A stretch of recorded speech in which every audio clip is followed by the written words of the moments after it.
All right, we got one last video. Why Nia Jax has proved everyone wrong. I think Nia Jax has had the best run of her career recently. And I can't put any blemish on it really. Her first run was awful. Her first one was bad. This one has been great. Now, I haven't loved the feuds that she's been in. I feel like they've been kind of played out and they just keep going for some reason. And that's just a booking problem within the WWE itself. But I think Nia Jax has come back and proved that she can. That's right, my friends. So let's get you into see this. The title for this video, and you're probably going, "Oh my gosh, I can't believe you're going to talk about that," because you're part of that crew, or you're a part of the crew that I want you to be part of in the next few moments that goes, man.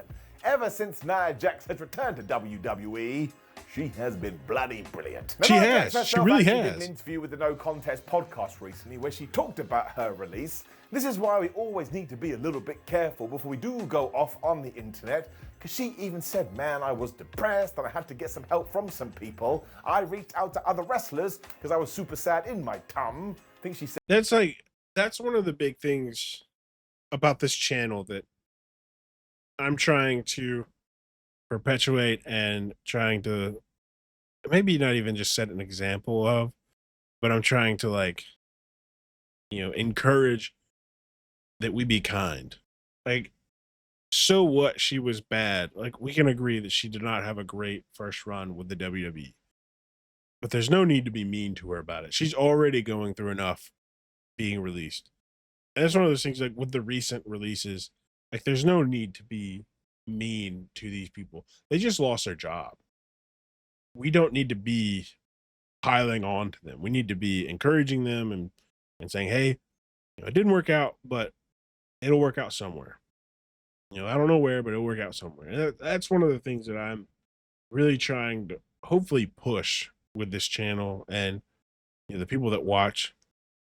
It's like there's no need to be just outright mean to these wrestlers because they're out there doing this for our entertainment. This isn't something that, we can just, they don't have feelings. They have feelings. They see a lot more online than we think they do. And it's kind of sad when I see somebody really putting down, somebody who is putting their life on the line to entertain us. So we got to stop this. Said she talked to Nikki and Brie Bella, and they all got her back up to speed. So again, I understand I'm repeating myself. These are real human beings, and of course they have emotions. Yes. So even if you don't like them as a wrestler, just put it to one side. Thank you, Simon. And try and be a decent person. But it did all result in her making a big old comeback at the Royal Rumble, where she was a surprise as number 30. And honestly, ever since then, I think she has been truly terrific. And to use a really annoying phrase on 2025, it is time to give her flowers. If somebody wants to do that literally, maybe she's well into plants. That would be a very pleasant thing to do. But this is the phrase that I drop all the time, and people look at me like, Simon, you're the biggest idiot ever. And that is true, but here is the deal. Nia Jax is really good at being Nia Jax. And this probably ties into the Paul Heyman logic that he has been preaching since ECW. But the whole point of wrestling is that you're meant to get a talent through the door and see their strengths and go, well, we should push them as much as possible. Then, of course, they're going to have weaknesses because we're all human beings, and that's the way. But you go, well, if we hide them and we accentuate the good side, well, they'll probably be able to get over in professional wrestling. And 9 times out of 10, that's exactly what happens. And this is one of the reasons I do enjoy Nia's work so much, because she understands that she's a giant compared to a lot of these women. So she... Yes, she understands, who she is. That's huge. I think her first run, she didn't quite understand who she was. She understands that she is a force to be reckoned with, a big woman. She is taller than a majority of the women's roster to begin with, and she has a lot of size on her. And so she is playing into this, big giant role well. She's doing a good job. Will crush them, but when she's on the microphone, she will also be so damn sassy. There was a recent episode of Smackdown where she wanted to talk to Bianca Belair, so she quite literally put her hand in the face of Naomi, and the way she executed that, man, I laughed out. Okay, also, she's shown so much more personality. That's, I think, one of the bigger things that people aren't, remembering is she showed almost no personality her first run. She's showing so much personality this go at it. We're actually seeing, who Nia Jax is, which is so much fun. Loud. That's a horrible thing to do. People always used to go on about the fact, oh man, Nia Jax can't have good matches either. And sure, there have been a few that have been a little bit short, but let's look at some of the more recent ones. I would say she's had some absolute bangers. Now, a lot of these have come with Rhea Ripley because they just sit down and decide, well, one, we're going to hit each other as hard as we possibly can. Yeah. But two, Rhea, even though you're a bigger lady as well, Nia Jax is even bigger than you, so I'm going to be the powerhouse. And Rhea Ripley starts busting out Lucha Libre stuff. I don't understand how it happens. It's 2 + 2 equals. Yeah, that is interesting. An interesting point because, Rhea has to now. She's usually the aggressor. She's usually the giant, the big one, the strongest in the ring. Now that she's with Nia, she has to work away or work around it.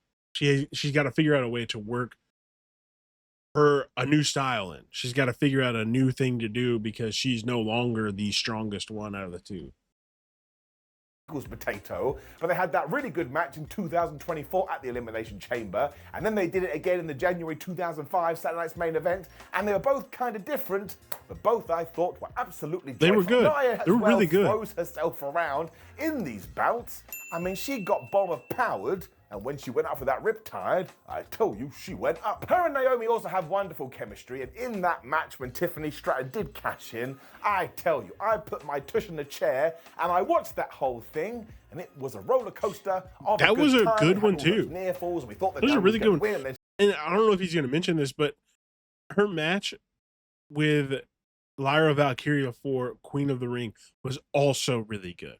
I don't know if he's going to mention that because a lot of people forget about that one. That one was a really good match as well. She wouldn't. Nia Jax just cheats all of the time. I just think she's an absolute excellent addition to the roster. And look, this isn't me saying that you have to like Nia Jax. You're allowed to come up with any opinion that you do want. But I do think a lot of the negative Nancy stuff that does come her way is based on everything from her WWE Round 1 run. Some people just aren't willing to change. And again, you're allowed that opinion, but I don't think you're opening your eyes, and I do believe you're being a little bit disingenuous. Like, if you can see a wrestler getting better, the least you can do is nod your hat and go, all right, I get it. I also actually think... I completely agree. Like, if you're watching somebody that is genuinely trying to be better, and you still want to put them down, I think there's something wrong with you. And there's something missing in your life that you need to go find. I think Nia Jax has had a great run since she's coming back. A great run. Jax has shown potential for years because you can go all the way back to that Alexa Bliss feud in like 2018. And the real surprise there is that Alexa Bliss wasn't very big and Nia Jax was way bigger, but it was Nia that was the babyface and it was Alexa that was the bully. And Jax was so good at getting sympathy, I felt really sorry for her. When she finally did beat Bliss as well to become the women's champion, that was a great moment. And then WrestleMania in New Orleans. WWE didn't continue that on. Before you knew it, she was a heel again, because that was the old WWE. They were like stereotypes. Yeah, I think also you can blame a lot of like the hate from her on like bad booking from a previous regime. She had to fit the mold. It's not a good regime. New things a go. Nia also seems like somebody who is absolutely willing to give anything a go. I also think she said in the most recent interview, oh man, if you want me to go out there in a clown costume and just do a bit of twerking, I don't mind because I understand my role. Probably why she did all that My Hole stuff a few years ago during the pandemic. Now look, don't get me wrong. Somebody falling on their ass and saying My Hole is really weird. If you went into that, I think I may agree with you. But the fact she was willing to do it in the first place, I think more wrestlers could be like that, even if you get some... I think that was like just spur of the moment. Like, that's so funny. Like, I don't think they planned her to say that, obviously. But I think that is one of the funniest things she's ever done. When she screamed, "My hole." That was hilarious. Stupid creative. Go out there and do the best you can with it. Try and hit a home run. And of course, until the end of time, she is going to be associated with all that stuff in 2017 when she did break Becky Lynch's nose. But listen, man, I can only imagine that Nia Jax and Becky Lynch have had a conversation. We have to move on eventually. It is 2025, and that was 8 years ago. And So if you were they did do this, feud when she came back, and I hope they have moved on from this, because to do it again would be dumb. I don't know if we'll see Becky Lynch again in a WWE ring. Her contract has expired, and she is spending time at home. I don't know if we'll see her again. But if she does come back, I swear if they throw her right back at Nia with the broken nose thing, I have no faith in the WWE to book women. That's really what it comes down to. Well, I imagine you're going to have a pretty sad life. Well, this is neither here nor there either. I have done a couple of interviews with Nia Jax, and actually the last one was before she went back to WWE, and she was just the nicest person in the world, although she did put lipstick on my face, which is a very interesting situation that I'll probably never be able to live down. But because I am a bit of a sap, man, if you can learn about the human side of the professional wrestlers, I talk about this again, and you do go, well, they're just a very, very kind person, well, I think that does count for something. I mean, she could have told me to flub off, and that'd be perfectly fine. Who am I? No one. She's flipping Nia Jax. Moreover than all of this, though, it is just so nice that in the new WWE, if we are going to call it that we do have variety. If you do go back in time, sometimes every single man wrestler looks the same and every single woman wrestler looks the same. And that's boring. It should be the circus. It should be a freak show, for lack of a better term. But anytime somebody's music hit, they want to come out and look like an individual. And seriously, who looks like Nia Jax? He is completely right. Nia Jax stands out among the crowd 100%, without a doubt. Or maybe you've never watched wrestling before.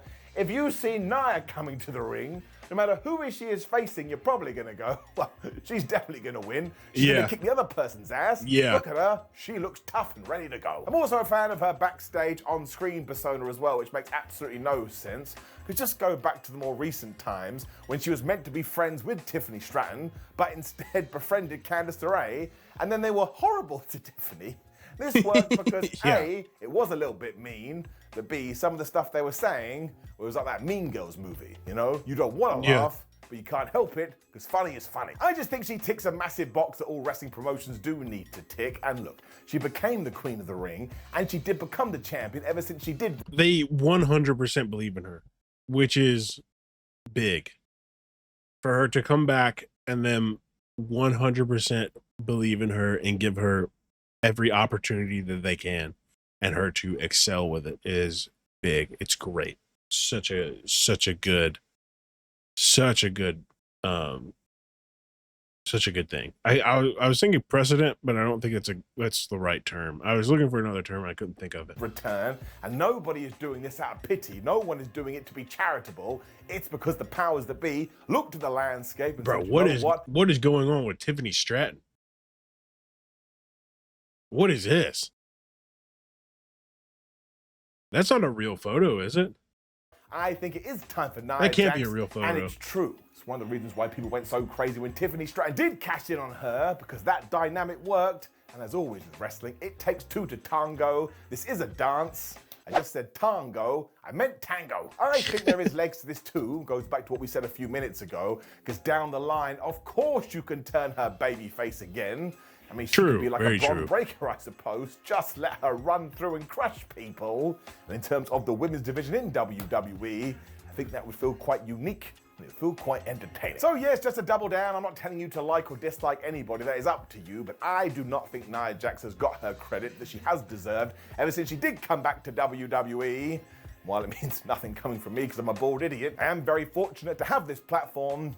And I decided, damn it, on this day, I shall make that video. I imagine it's only going to get better too. I agree. One thing that I would do before she does retire, which I'm sure will be many years down the line, is give her the Women's Royal Rumble elimination record.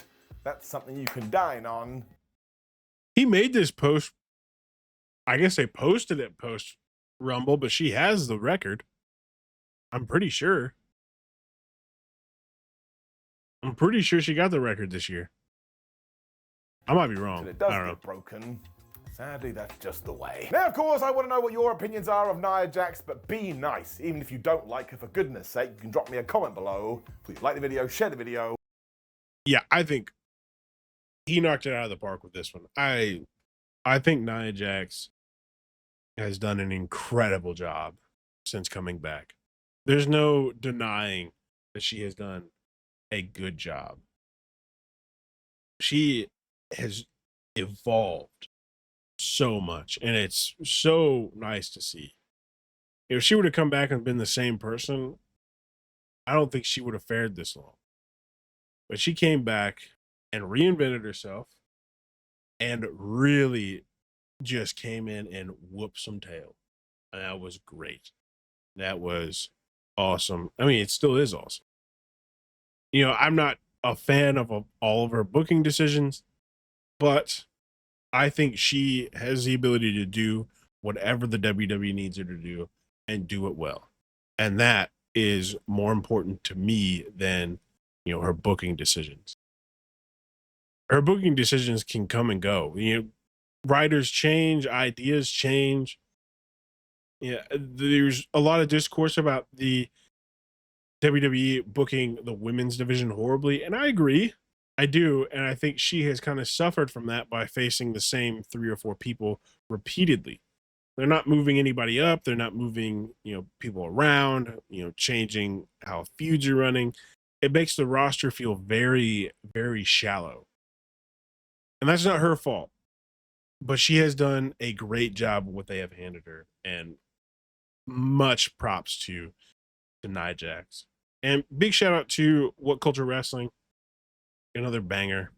They do really good job. Give this one a like. Simon Miller kills it. He's also a really good wrestler. So, but yeah, What Culture Wrestling, drop him a sub if you haven't. You know, give it a like. Go give it a view. It definitely deserves it. This was a great video.